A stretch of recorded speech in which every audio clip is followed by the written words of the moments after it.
8. It's probably closer to 7:30. Anyway, I thought today we could light another candle. This is one of the new ones that I just got. This one is called Radiant Red Maple. Look at the lid. The lid's the prettiest part. I don't love that they wrapped the outside of the candle because this is loose on the bottom, which makes me think I'll probably peel that off because I don't love it, but which is unfortunate because it is very pretty. Anyway, let's go ahead and light this.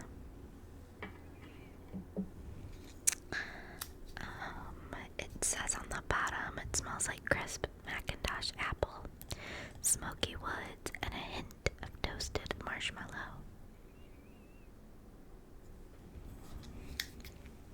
Let me do this to the side. Let's see here.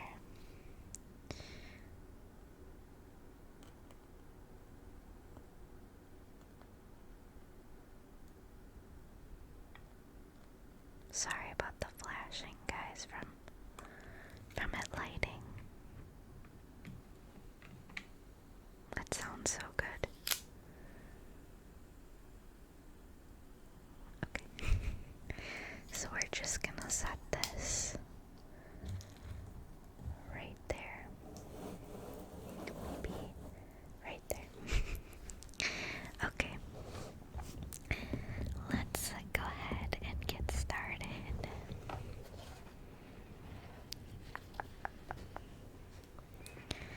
Okay, so this is Volume 3, Chapter 7.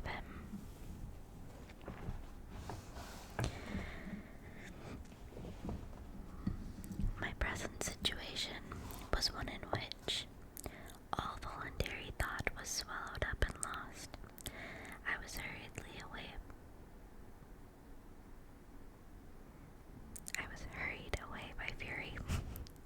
Revenge alone endowed me with strength and composure. It molded my feelings and allowed me to be calculating and calm at periods when otherwise delirium or death would have been my portion. My first resolution was to quit Geneva forever, my country, which, when I was happy and beloved, was dear to me, now in my adversity became hateful. I provided myself with a sum of money, together with the few jewels which had belonged to my mother, and departed.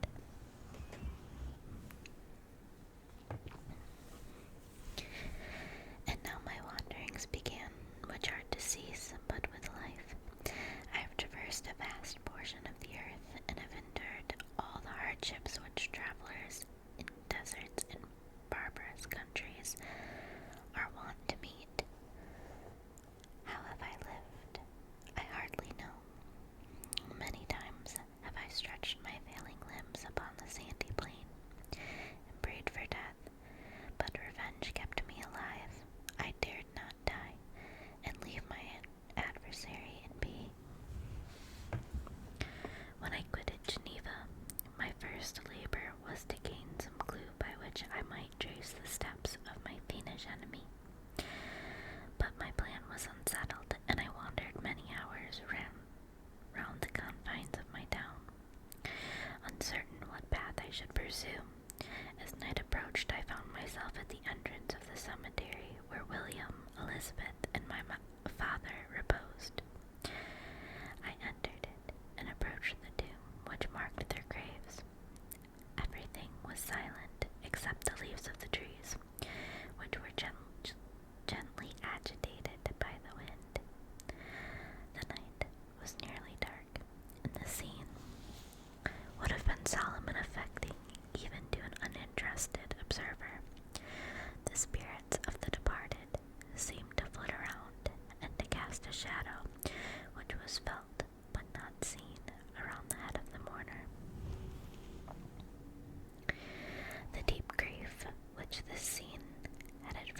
destroy him, I must drag out my weary existence.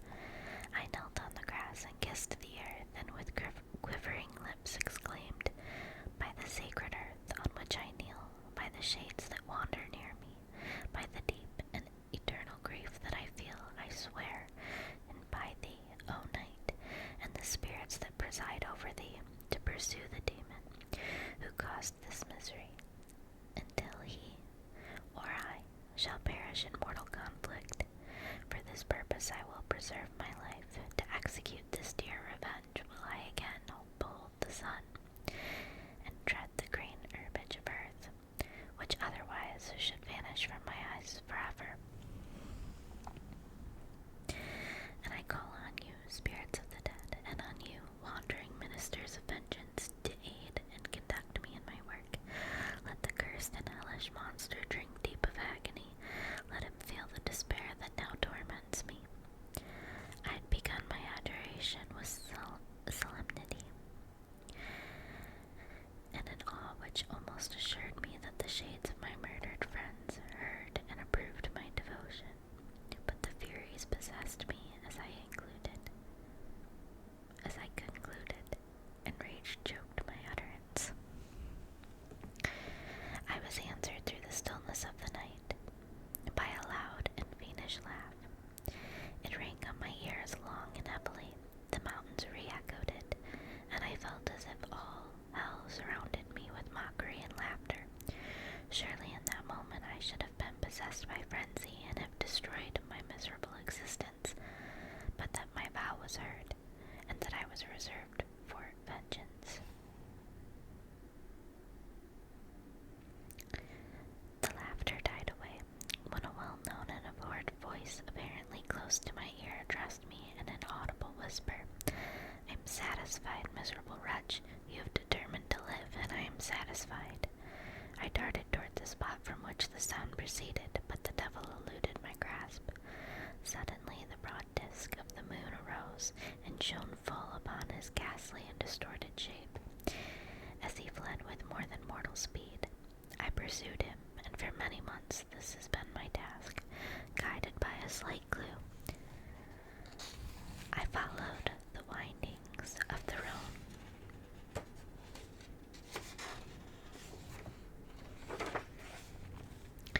But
places human beings were seldom seen, and I generally subsisted on the wild animals that crossed my path.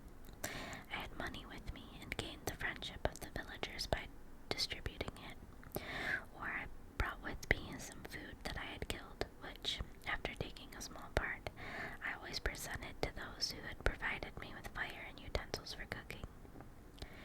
My life, as it passed thus, was indeed hateful to me, and it was during sleep alone that I could taste joy. Oh, blessed sleep!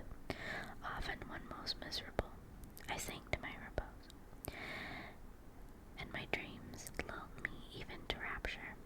The spirits that guarded me had provided these moments, or rather hours of happiness, that I might retain strength to fulfill my pilgrimage. Deprived of this respite, I should have sunk under my hardships. During the day I was sustained and inspirited by the hope of night, for in sleep I saw my friends, my wife, and my beloved country again. I saw the benevolent countenance of my father, heard the silver tones of my Elizabeth's voice, and beheld Clerval enjoying health and youth. Often, when wearied by a toilsome march, I persuaded myself that I was dreaming until night should come, and that I should then enjoy reality in the arms of my dearest friends. What agonizing fondness did I feel for them!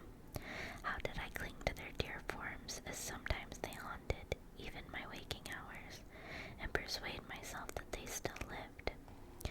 At such moments, vengeance that burned within me died in my heart, and I pursued my path toward the destruction of the demon, more as a task enjoined by heaven, as the mechanical impulse of some power of which I was unconscious, than as the ardent desire of my soul.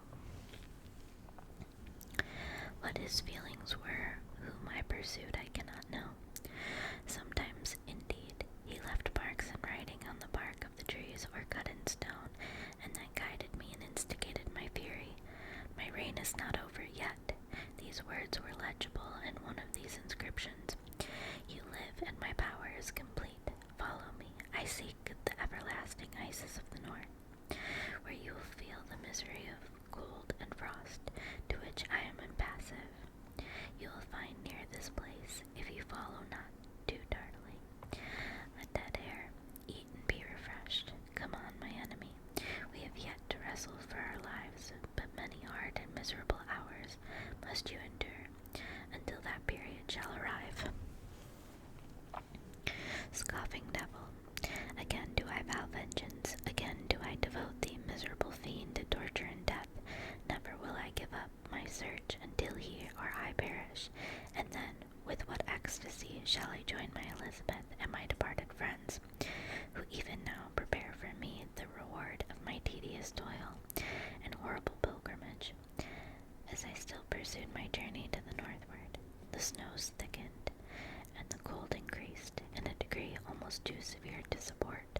The peasants were shut up in their hovels, and only a few of the most hardy ventured forth to seize the animals whom starvation had forced from their hiding places to seek for prey.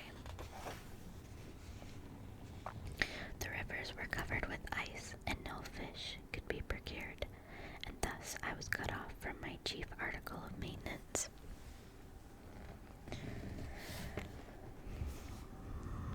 The triumph of my enemy increased with difficulty of my labors.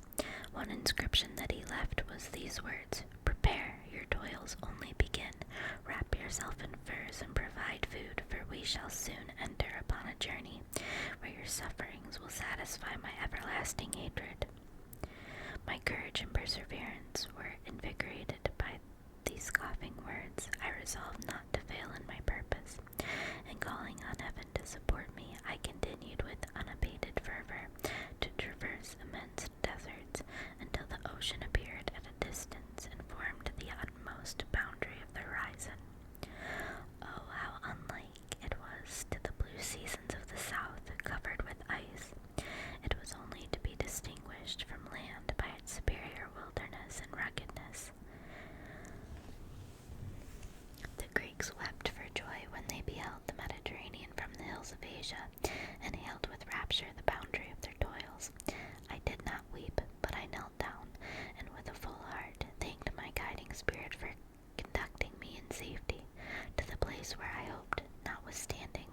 adversary's guide to meet and grapple with him. Some weeks before this period, I procured a sledge and dogs, and thus traversed the snows with inconceivable speed. I know not whether the fiend possessed the same advantages, but I found that, as before, I had daily lost ground in the pursuit. I now gained on him, so much so that when I first saw the ocean, he was but one day's journey in advance, and I hoped to intercept him before he should reach the beach. With new courage, therefore, I pressed on, and in 2 days arrived at a wretched hamlet on the seashore. I inquired of the inhabitants concerning the fiend and gained accurate information. A gigantic monster, they said, had arrived the night before, armed with a gun and many pistols, putting to flight the inhabitants of a solitary cottage. Through fear of his terrific appearance, he had carried off their store of winter food, and placing it in a sledge, to draw which he had seized on a numerous drove of trained dogs. He had harnessed them, and the same night, to the joy of the horror-struck villagers, had pursued his journey across the sea in a direction that led to no land, and they conjectured that he must speedily be destroyed by the breaking of the ice, or frozen by eternal frost. On hearing this information, I suffered a temporary access of despair. He had escaped me, and I must commence a destructive and almost endless journey across the mountainous ices of the ocean, amidst cold that few of the inhabitants could long endure, and which I, the native of the genial and sunny climate, cannot hope to survive. Yet, at the idea that the fiend should live and be triumphant, my rage and vengeance returned, and like a mighty tide overwhelmed every other feeling. After a slight repose, during which the spirits of the dead hovered round and instigated me to toil and revenge, I prepared for my journey. I changed my land sledge for one fashioned for the inequalities of the frozen ocean, and purchasing a plentiful stock of provisions, I departed from land. I cannot guess how many days have passed since then, but I have endured misery, which nothing but the eternal sentiment of a just retribution burning within my heart could have enabled me to support. Immense and rugged mountain of ice often barred up my passage, and I often heard the thunder of the ground sea, which threatened my destruction. But again the frost came and made the paths of the sea secure. By the quantity of provisions which I had consumed, I should guess that I had passed 3 weeks in this journey, and the continual protraction of hope returning back upon the heart often wrung bitter drops of despondency and grief from my eyes. Despair had indeed almost secured her prey, and I should soon have sunk beneath this misery. Once after the poor animals they conveyed me had, with incredible toil, gained the summit of a sloping ice mountain, and one sinking under his fatigue died. I viewed the expanse before me with anguish, when suddenly my eye caught a dark speck upon the dusky plain. I strained my sight to discover what it could be, and uttered a wild cry of ecstasy when I distinguished a sledge, and the distorted proportions of a well-known form within. Oh, with what a burning gush did hope revisit my heart! Warm tears filled my eyes, which I hastily wiped away, that they might not intercept the view I had of the demon. But still my sight was dimmed by the burning drops, until, giving way to the emotions that oppressed me, I wept aloud. But this was not the time for delay. I disencumbered the dogs of their dead companion, gave them a plentiful portion of food, and, after an hour's rest, which was absolutely necessary, and yet which was bitterly irksome to me, I continued my route. The sledge was still visible, nor did I again lose sight of it, except at the moments when, for a short time, some ice rock concealed it with its intervening crags. I indeed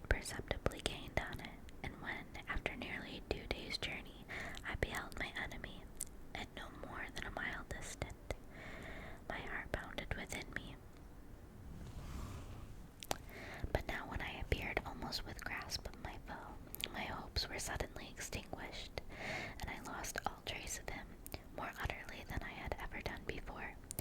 A ground sea was heard, the thunder of its progress as the waters rolled and swelled beneath me became every moment more ominous and terrific. I pressed on, but in vain. The wind rose, the sea roared, and as with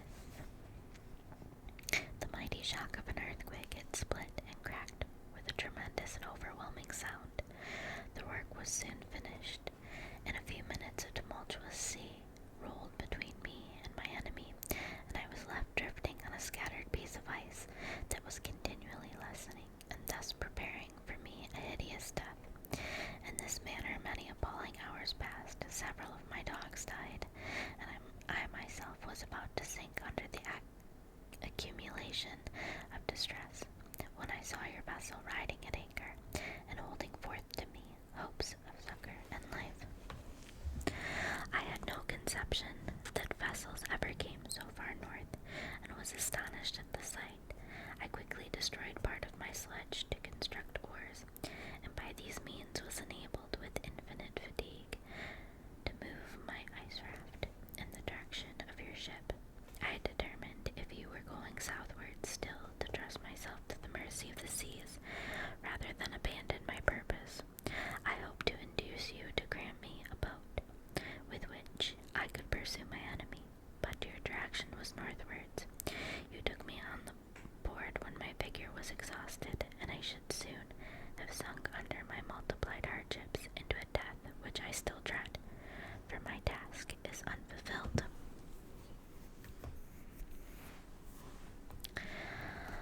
Oh, when will my guiding spirit in conducting me to the Daemon allow me to rest I so much desire?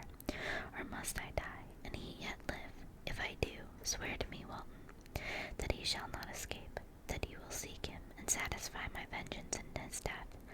And do I dare to ask of you to undertake my pilgrimage, to endure the hardships that I have undergone? No, I am not selfish, yet, when I am dead, if he should appear, if the ministers of vengeance should conduct him to you, swear that he shall not live, swear that he shall not triumph over my accumulated woes, and survive to add to the list of his dark crimes. He is eloquent and persuasive, and once his words had even power over my heart. But trust him not. His soul is as hellish as his form, full of treachery and fiend-like malice. Hear him not. Call on the names of William, Justine, Clerval, Elizabeth, my father, and of the wretched Victor, and thrust your sword into his heart. I will ever near, and direct the steel aright. Let me get a little drink of my water, and then we'll continue.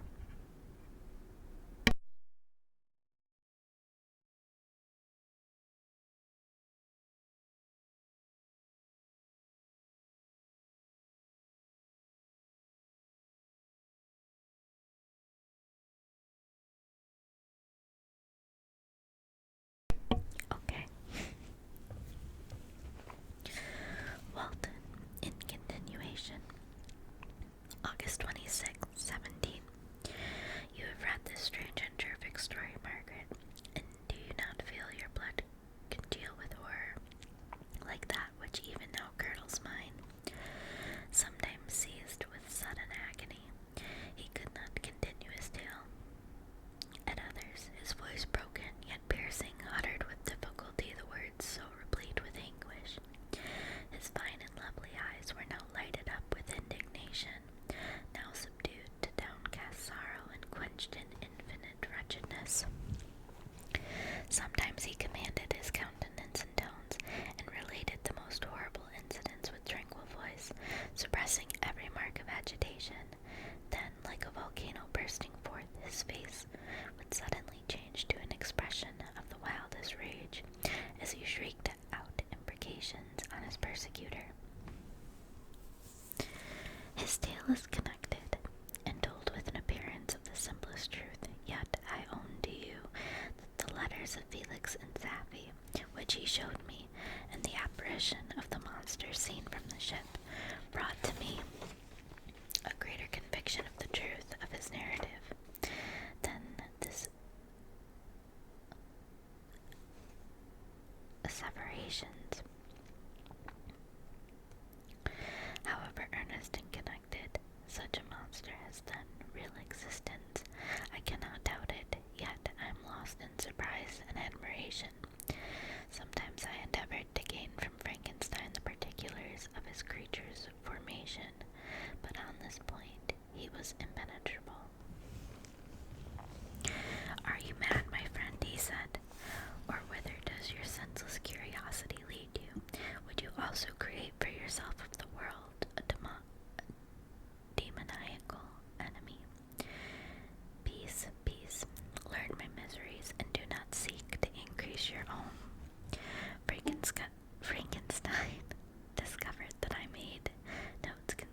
imagination formed.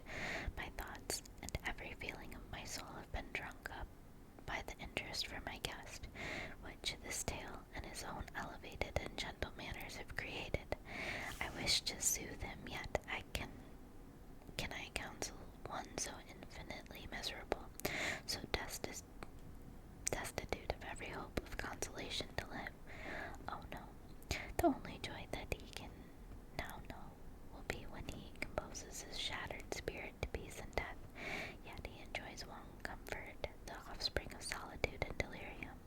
He believes that when in dreams he holds converse with his friends, and derives from that communion consolation, and for his miseries or excitements to his vengeance, that they are not the creations of his fancy, but the beings themselves who visit him from the regions of a remote world. This faith gives a solemnity to his reveries that render them to me almost as imposing and interesting as truth. Our conversations are not always confined to his own history and misfortunes. On every point of general literature he displays unbounded knowledge and a quick and piercing apprehension.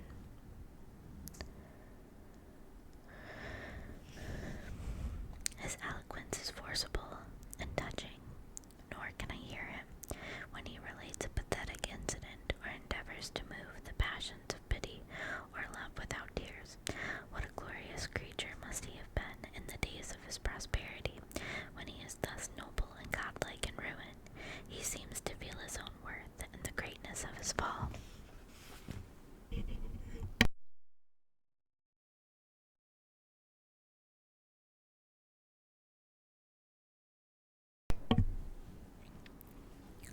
When younger, said he, I believed myself destined for some great enterprise.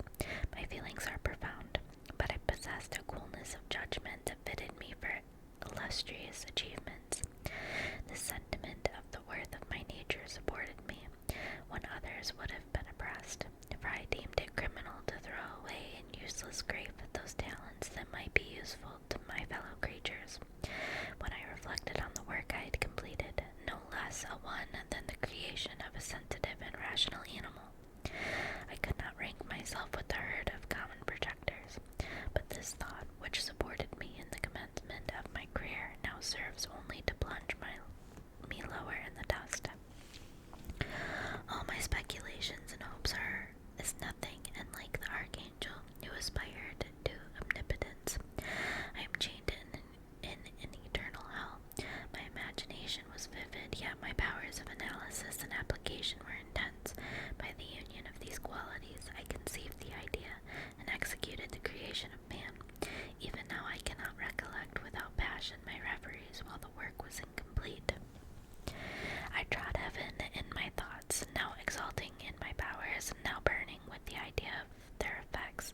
From my infancy I was imbued with high hopes and a lofty ambition, but how am I sunk? Oh, my friend, if you had known me as I once was, you would not recognize me in this state of degradation. Despondency rarely visited my heart. A high destiny seemed to bear me on until I fell, never, never again to rise. Must I then lose this admirable being? I have longed for a friend. I have sought one who would sympathize with and love me. Behold, on these desert seas I have found such a one, but I fear I have gained him only to know his value and lose him. I would reconcile him to life, but he repulses the idea. I thank you, Walden, he said, for your kind intentions toward so miserable a wretch, but when you speak of new ties and fresh affections, think you that any can replace those who are gone? Can any man be to me as Clerval was, or any woman another Elizabeth, even where the affections are not strongly moved by any superior excellence? The companions of our childhood always possess a certain power over our minds, which hardly any later friend can obtain. They know our infantine dispositions, which, however they may be afterwards modified, are never eradicated, and they can judge of our actions with more certain conclusions as to the integrity of our motives. A sister or a brother can never, unless unless indeed such symptoms have been shown early, suspect the other of fraud or false dealings. When another friend, however strongly he may be attached, may, in spite of himself, be contemplated with suspicion, but I enjoyed friends dear not only through habits and association, but from their own merits, and wherever I am, the soothing voice of my Elizabeth and the conversation of Clariville will be ever whispered in my ear. They are dead, and but one feeling in such solitude can persuade me to preserve my life. If I were engaged in any high undertaking or design fraught with extensive utility to my fellow creatures, then could I live to fulfill it. But such is not my destiny. I must pursue and destroy the being to whom I gave existence. Then my lot on earth will be fulfilled, and I may die. September 2nd, my beloved sister, I write to you encompassed by peril and ignorant whether I am ever doomed to see again dear England, and the dear friends that inhabit it. I am surrounded by mountains of ice, which admit of no escape, and threaten every moment to crush my vessel. The brave fellows whom I have persuaded to be my companions look toward me for aid, but I have none to bestow. There is something terribly appalling in our situation, yet my courage and hopes do not desert me. Yet it is terrible to reflect that the lives of all these men are endangered through me. If we are lost, my mad schemes are the cause. And what, Margaret, will be the state of your mind? You will not hear of my destruction, and you will anxiously await my return. Years will pass, and you will have visitings of despair, and yet to be tortured by hope. Oh, my beloved sister, the sickening failing of your heartfelt expectations is in prospect more terrible to me than my own death. But you have a husband and lovely children. You may be happy. Heaven bless you, and make you so. My unfortunate guest regards me with the tenderest compassion. He endeavors to fill me with hope and talks as if life were a possession which he valued. He reminds me how often the same accidents have happened to other navigators who have attempted this sea, and in spite of myself, he fills me with cheerful auguries. Even the sailors feel the power of his eloquence. When he speaks, they no longer despair. He rouses their energies, and while they hear his voice, they believe these vast mountains of ice are molehills, which will vanish before the resolutions of man. These feelings are transitory. Each day of expectation delayed fills them with fear, and I almost dread a mutiny caused by this despair. September 5th. A scene has just passed of such uncommon interest that although it is highly probable that these papers may never reach you, yet I cannot forbear recording it. We are still surrounded by mountains of ice, and still in imminent danger of being crushed in their conflict. The cold is excessive, and many of my unfortunate comrades have already found a grave amidst this scene of desolation. Frankenstein has daily declined in health. A feverish fire still glimmers in his eyes, but he is exhausted, and when suddenly roused to any exertion, he speedily sinks again into apparent lifelessness. I mentioned in my last letter the fear I entertained of a mutiny. This morning, as I sat watching the wan countenance of my friend, his eyes half closed and his limbs hanging listlessly, I was roused by half a dozen of the sailors who demanded admission into the cabin. They entered, and their leader addressed me. He told me that he and his companions had been chosen by the other sailors to come in deputation to me, to make me a requisition which, in justice, I could not refuse. We were immured in ice, and shouted probably never escape. And should probably never escape. Sorry, guys. But they feared that if, as was possible, the ice should dissipate and a free passage be opened, I should be rash enough to continue my voyage and lead them into fresh dangers after they might happily have surmounted this. They insisted, therefore, that I should engage with a solemn promise that if the vessel should be freed, I would instantly my course southwards. This speech troubled me. I had not despaired, nor had I yet conceived the idea of returning, if set free. Yet could I, in justice or even in possibility, refuse this demand? I hesitated before I answered, when Frankenstein, who had at first been silent, and indeed appeared hardly to have force enough to attend, now roused himself. His eyes sparkled and his cheeks flushed with momentary vigor. Turning towards the men, he said, "What do you mean? What do you demand of your captain? Are you then so easily turned from your design? Did you not call this glorious expedition? And wherefore was it glorious? Not because the way was smooth and placid as the southern sea, but because it was full of dangers and terror. Because at every new incident your fortitude was to be called forth and your courage exhibited.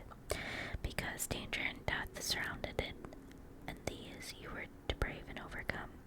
For this was it a glorious, for this was it an honorable undertaking. You were hereafter to be hailed as the benefactors of your species, your names adored as belongings to brave men who encountered death for honor and the benefit of mankind. And now, behold, with the first imagination of danger, or, if you will, the first mighty and terrific trial of your courage, you shrink away, and are content to hand down as men who had not strength enough to endure cold and peril. And so, poor souls, they were chilly and returned to their warm firesides. Why, that requires not this preparation. Ye need not have come thus far, and dragged your captain to the shame of a defeat, merely to prove yourselves cowards. Oh, be men, or be more than men. Be steady to your purpose, and firm as a rock. This ice is not made of such stuff as your hearts may be. It is mutable, and cannot withstand you. If you say that it shall not, do not return to your families with the stigma of disgrace marked on your brows. Return as heroes who have fought and conquered, and who know not what it is to turn their backs on the foe." He spoke this with a voice so modulated to the different feelings expressed in his speech, with an eye so full of lofty design and heroism, that can you wonder that these men were moved? They looked at one another and were unable to reply. I spoke. I told them to retire and consider of what had been said, that I would not lead them farther north if they strenuously desired the contrary, but that I hoped that, with reflection, their courage would return. They retired, and I turned toward my friend, but he was sunk in languor, and almost deprived of life.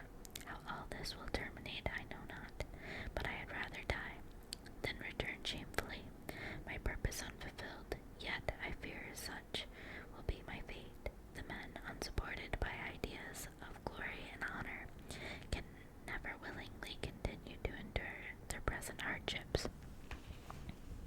Let me get another sip of water.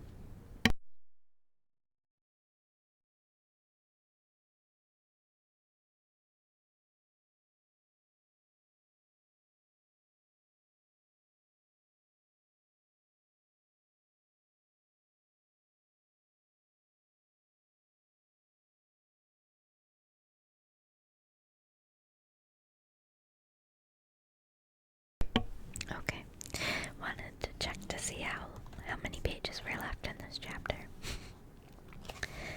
September 7th, the die is cast. I have consented to return, if we are not destroyed. Thus are my hopes blasted by cowardice and indecision. I come back ignorant and disappointed. It requires more philosophy than I possess to bear this injustice with patience. September 12th. It is past. I'm returning to England. I have lost my hopes of utility and glory.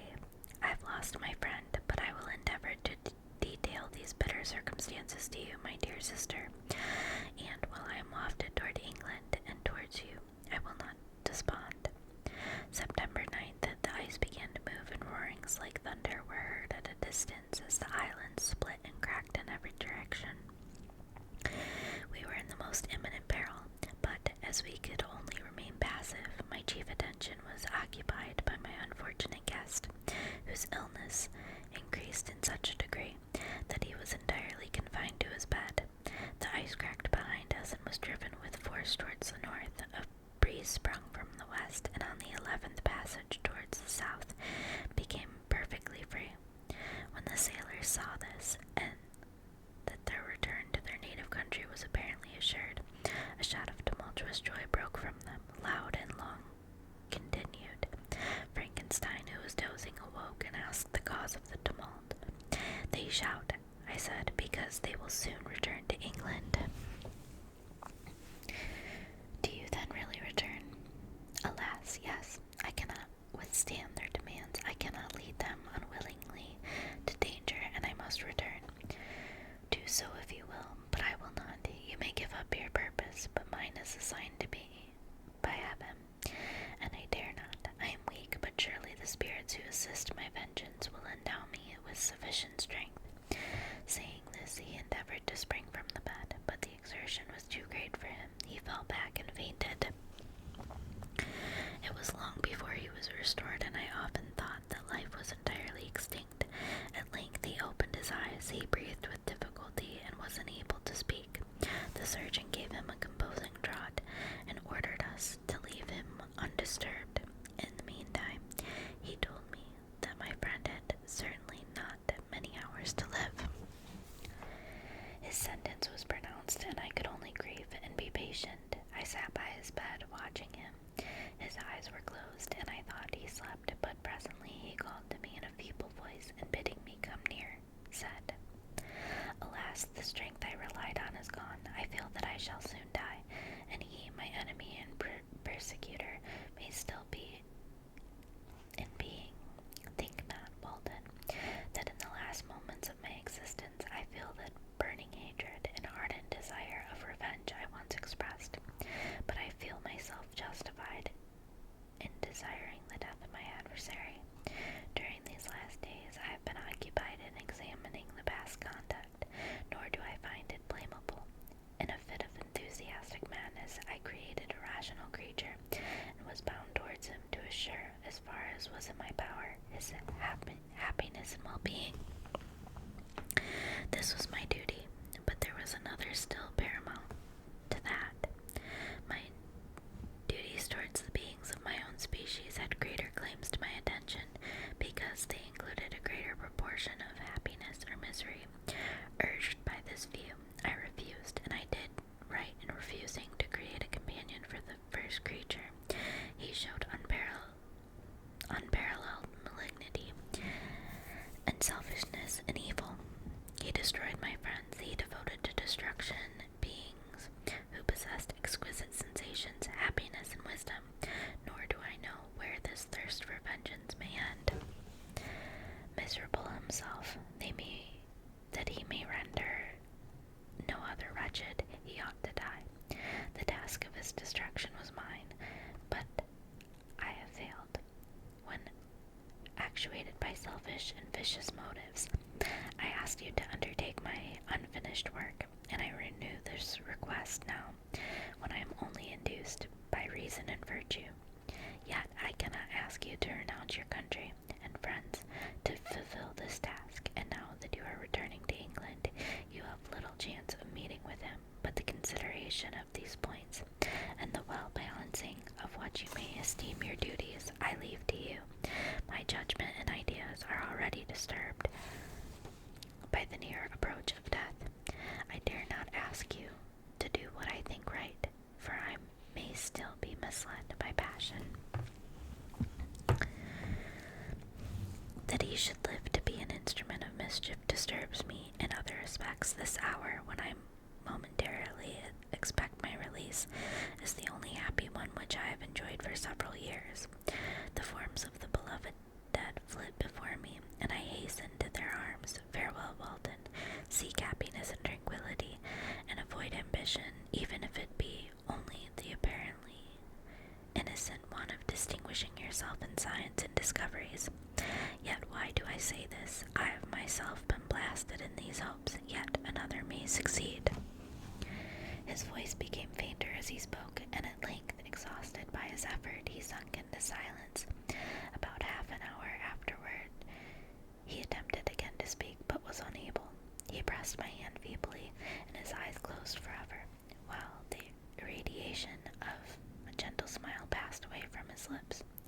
Margaret, what comment can I make on the untimely extinction of this glorious spirit? What can I say that will enable you to understand the depth of my sorrow? All that I should express would be inadequate and feeble. My tears flow. My mind is overshadowed by a cloud of disappointment, but I journey toward England, and I may there find consolation. I am interrupted. What do these sounds portend? It is midnight. The breeze blows fairly, and the watch on deck scarcely stir. Again, there is a sound as of a human voice, but hoarser. It comes from the cabin where the remains of Frankenstein still lie. I must arise and examine. Good night, my sister. Great God, what a scene has just taken place. I am yet dizzy with the remembrance of it. I hardly know whether I shall have the power to detail it. Yet the tale which I have recorded would be incomplete without this final and wonderful catastrophe. I entered the cabin where lay the remains of my ill-fated and admirable friend. Over him hung a form which I cannot find words to describe, gigantic in stature, yet uncouth and distorted in its proportions. As he hung over the coffin, his face was concealed by long locks of ragged hair, but one vast hand was extended in color and apparent texture like that of a mummy. When he heard the sound of my approach, he ceased to utter exclamations of grief and horror, and sprung towards the window. Never did I behold a vision so horrible as his face, of such loathsome yet appalling hideousness. I shut my eyes involuntarily, and endeavored to recollect what were my duties with regard to this destroyer. I called on him to stay. He paused, looking on me with wonder, and again turning towards the lifeless form of his creator. He seemed to forget my presence, and every feature and gesture seemed instigated by the wildest rage of some uncontrollable passion. That is also my victim, he exclaimed. In his murder, my crimes are consummated. The miserable series of my being is wound to its close. O Frankenstein, generous and self-devoted being, what does it avail that I now ask thee to pardon me? I, who irretrievably destroyed thee by destroying all thou lovedst. Alas, he is cold, he cannot answer me. His voice seemed suffocated, and my first impulses, which had suggested to me the duty of obeying the dying request of my friend in destroying his enemy, were now suspended by a mixture of curiosity and compassion. I approached this tremendous being. I dared not again raise my eyes to his face. There was something so scaring and unearthly in his ugliness. I attempted to speak, but the words died away on my lips. The monster continued to utter wild and incoherent self-reproaches. At length I gathered resolution to address him in a pause of the tempest of this passion. Your repentance, I said, is now superfluous. If you had listened to the voice of conscience and heeded the stings of remorse before you had urged your diabolical vengeance to this extremity, Frankenstein would yet have lived. And do you dream, said the demon, do you think that I was then dead to agony and remorse? He continued, pointing to the corpse, he suffered not in the consummation of the deed, oh, not the 10,000th portion of the anguish that was mine during the lingering detail of its execution. A frightful selfishness hurried me on, while my heart was poisoned with remorse. Think you that the groans of Clerval were music to my ears? My heart was fashioned to be susceptible of love and sympathy, and when wrenched by misery to vice and hatred, it did not endure the violence of the change. Without torture, such as you cannot even imagine. After the murder of Clerval, I returned to Switzerland, heartbroken. Frankenstein. My pity amounted to horror. I abhorred myself, but when I discovered that he, the author, at once of my existence and of its unspeakable torments, dared to hope for happiness, that while he accumulated wretchedness and despair upon me, he sought his own enjoyments and feelings and passions from the indulgence of which I was forever barred, then impotent envy and bitter indignation filled me with an insatiable thirst for vengeance. I recollected my threat and resolved that it should be accomplished. I knew that I was preparing for myself a deadly torture, but I was the slave, not the master, of an impulse, which I detested, yet could not disobey. Yet when she died, nay, then I was not miserable. I had cast off all my feelings, subdued all anguish to riot in the excess of my despair. Evil thenceforth became my good. Urged thus far, I had no choice but to adapt my nature to an element which I had willingly chosen. The completion of my demoniacal design became an insatiable passion, and now it is ended. There is my last victim. I was at first touched by the expressions of his misery, yet when I called to mind what Frankenstein had said of his powers of eloquence and persuasion, and when I again cast my eyes on the lifeless form of my friend, indignation was rekindled within me.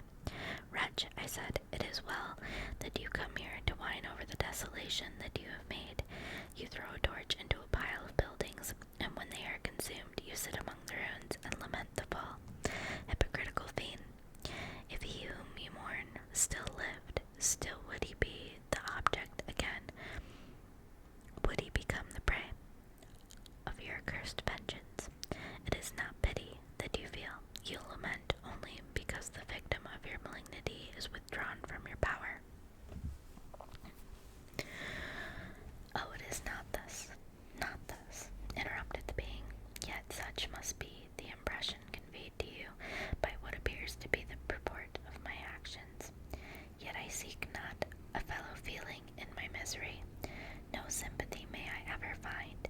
When I first sought it, it was the love of virtue, the feelings of happiness and affection with which my whole being overflowed, that I wished to be participated. But now that virtue has become to me a shadow, and that happiness and affections are turned into bitter and loathing despair, and what should I seek for sympathy? I am not content to suffer alone. All my sufferings shall endure. When I die, I am well satisfied that abhorrence and opprobrium should load my memory. Once my fancy was soothed with dreams of virtue, of fame, and of enjoyment. Once I falsely hoped to meet with beings who, pardoning my outward form, would love me for the excellent qualities which I was capable of unfolding. I was nourished with high thoughts of honor and devotion. But now crime has degraded me beneath the meanest animal. No guilt, no mischief, no malignity, no misery can be found comparable to mine. When I run over the frightful catalogue of my sins, I cannot believe that I am the same creature whose thoughts were once filled with sublime and transcendent visions of the beauty and the majesty of goodness. But it is even so, the fallen angel becomes a malignant devil, yet even the enemy of God and man had friend and associates in his desolation. I am alone. I apologize, guys, if you hear the leaf pickup and garbage trucks outside right now. Gosh, that's loud. Holy cow.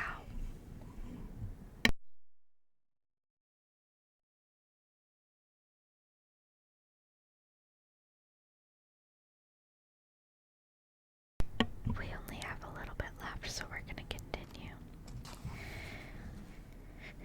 You who call Frankenstein your friend seem to have a knowledge of my crimes and his misfortunes, but in the detail which he gave you of them, he could not sum up the hours and months of misery which I endured, wasting in impotent passions, for while I destroyed his hopes, I did not satisfy my own desires. They were forever ardent and craving. Still I desired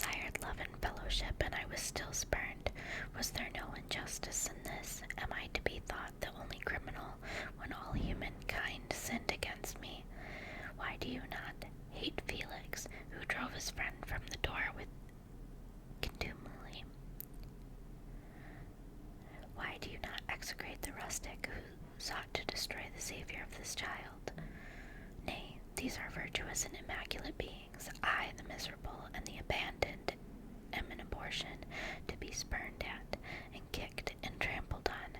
Even now my blood boils at the recollection of this injustice. But it is true that I am a wretch. I have murdered the lovely and the helpless. I have strangled the innocent as they slept, and grasped to death his throat, who never injured me, or any other living thing. I have devoted my Creator, the select specimen of all that is worthy of love and admiration among men, to misery. I have pursued him even to that irremediable ruin. There he lies, white and cold in death. You hate me, but your abhorrence cannot equal that with which I regard myself. I look on the hands which executed the deed. I think on the heart in which the imagination of it was conceived, and long for the moment when these hands will meet my eyes, when the imagination will haunt my thoughts no more. Fear not that I shall be the instrument of future mischief. My work is nearly complete. Neither yours nor any man's death is needed to consummate the series of my being, and accomplish that which must be done, but it requires my own. Oh my gosh, you can hear the planes, all the trucks outside, and an ambulance. What is going on? So loud, sorry guys.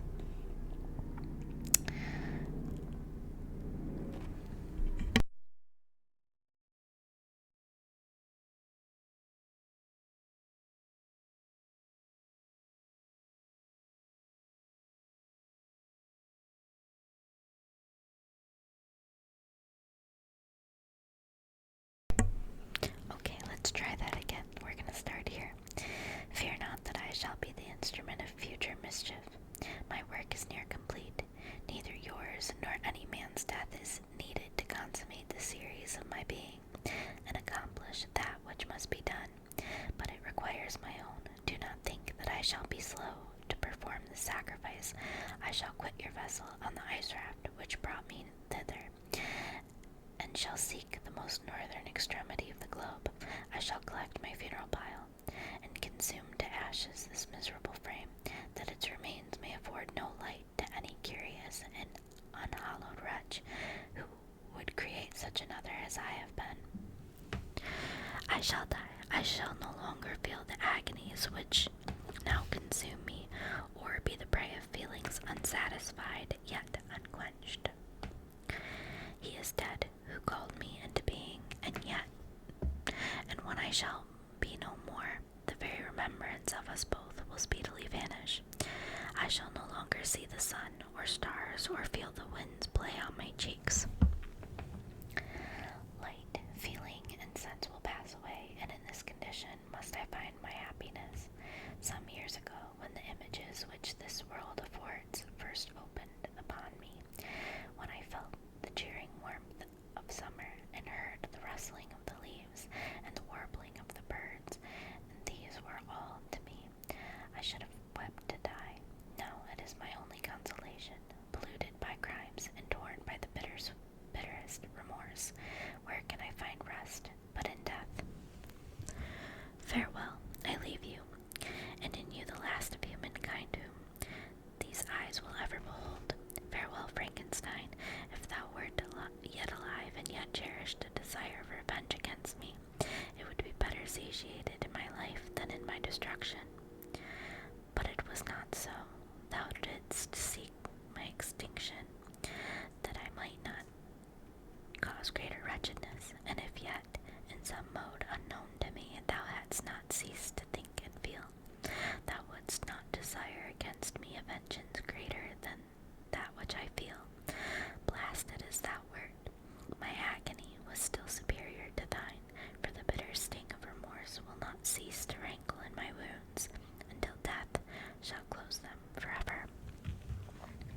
But soon, he cried, with sad and solemn enthusiasm, I shall die, and what I now feel be no longer felt. Soon these burning miseries will be extinct. I shall ascend my funeral pile triumphantly, and exult in the agony of the torturing flames, the light of that conflagration. ashes will be swept into the sea by the winds, my spirit will sleep in peace, or if it thinks, it will not surely think thus. Farewell. He sprung from the cabin window as he said this, upon the ice raft, which lay close to the vessel. He was soon borne away by the waves, and lost in darkness and distance. And that, my friends, is it for Frankenstein. So that was my first time fully reading Frankenstein all the way through. And I have to say, I enjoyed it. So thank you guys so much for reading Frankenstein with me and listening. I hope you all enjoyed. Let me know. Oh gosh, no, my cat's jumping on everything. Let me know if there is another book you would like me